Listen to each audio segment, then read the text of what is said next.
si... Hoy, Erwin Tulfo. Ano ang sinasabi mo? Ha? Kuliwan mo si Robin Padilla, ipababa mo dyan sa Senato? Ipalabas mo?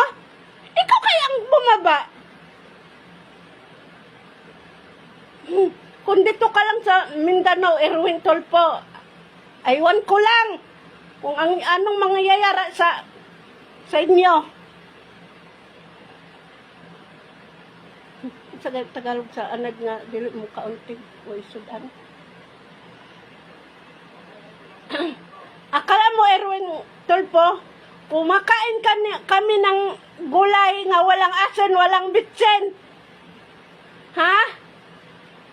Kumakain kami na walang asin at bitsin, kahit magic sarap wala. Basit ikaw, kakainin namin na walang asin, walang bitsin. Kung dito ka lang sa Mindanao, akala mo lang, kayo ang bumaba dyan, wala kayong pakinabang dyan sa Senado. Ha? Puro kaguluhan ang ginagawa ninyo. Ang bramo danay atiman na. Unaha danay ang imobra nga galinubag na naong. Daw maubahan ka na ti bataka danay kaya daw nalustred na ang blue mo nga bra. Ari nga libat ni naging train-tra sa Senado. Ngalingan na siya doon, hindi niya na makaya doon, hindi na sa kaisarot, sige na pangwakan niya, naging train-tra pa sa... Galit na lang yung kakarabat po. Galit na galit sa kuno kikwiluhan ko na si Ruben Padilla. Kikwiluhan mo si Ruben Padilla, nga si Ruben Padilla ngayon ang gangster ng Senado. Gangster, Barry, the gangster. Diba? Gangster ngayon yan si Ruben dyan. Anong pilyuhan man?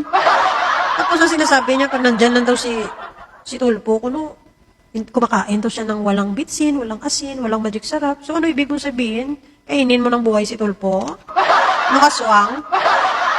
Kung kaya mo kainin, bakit hindi ka nalang pumunta dun sa bahay nila? Kainin mo siya ng buhay. Sige nga. Di pa ako nakakita ng tao na kumakain talaga ng ng sariling tao. Di pa ako nakakita ng tao na kumakain ng kapwa-tao. Baka ikaw pa lang. Dapat i-live mo para makita namin kung paano ka lumapa ng walang bitsin, walang asin, walang luto-luto, hilaw kainin mo. Sige nga, try mo.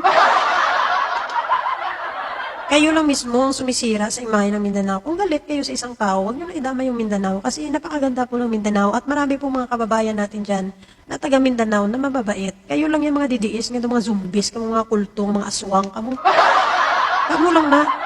Huwag nyo lang dinadawit at dinadama yung lugar na Mindanao. Huwag nyo siraan. Kasi, kadalasan kasi pag sinabi natin Mindanao, unang-unang pumapasok sa isip ng tao, marahas, pumapatay, kriminal. Always talaga yan pag sinabi mong Mindanao, magulo, ganyan sila, diba?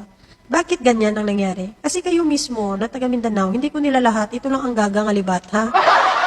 Ito mismo si Libat, ang sumisira sa imahe ng Mindanao. Isa siya sa sumisira sa imahe ng Mindanao at kasama niya ang mga DDS ng mga kulto kang labubo na always sinisira at ginagamit ang Mindanao panakot at ginagawa nila ng image na masama ang Mindanao. Di ba?